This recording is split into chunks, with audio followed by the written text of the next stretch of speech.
This tractor here was originally a Cub Cadet 123, which was the first hydrostatic tractor that Cub Cadet manufactured. It was used at the HB Reese company, which is Reese's today. The tractor is actually marked on the left side of the grill. It says HB Reese, and then when HB Reese was acquired by Hershey Chocolate, they put a Hershey tag right above it.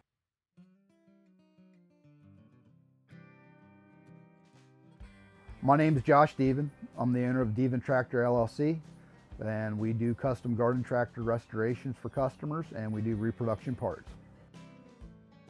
You know, there's nothing like working on old tractors in general because a lot of them were metal. I don't think back in the 60s that they expected people to be restoring tractors. You know, they figured this stuff would be long gone, and here we are 50 years later, we're restoring the stuff back to original condition or even better, because some of the things we have today, the paint especially, is better today than what it was back then.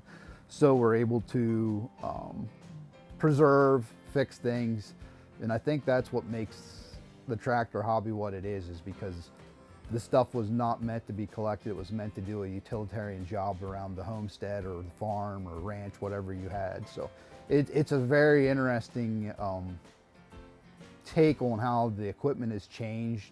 It's very simple to work on. You know, nobody ever expected this stuff to be here 60 years later being utilized yet.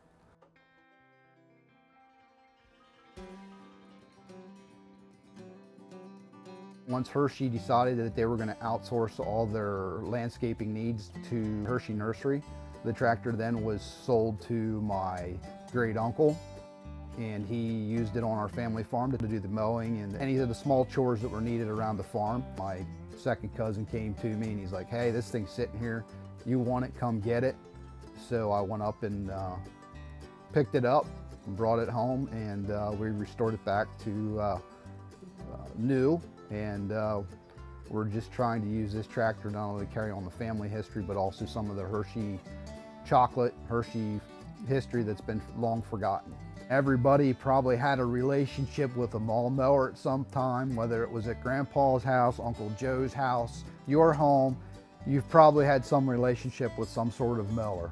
So for a person today that lives in a subdivision with 3/4 or 1 acre lot, he can have an 8x10 building with 2 or 3 tractors in it.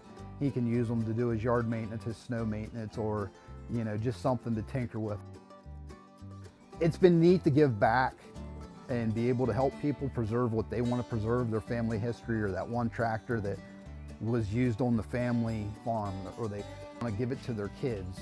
They have big tractors, but the grandkids aren't big enough yet to run them, so they'll go get a garden tractor so they can get their grandkids involved. And that's what makes the hobby special.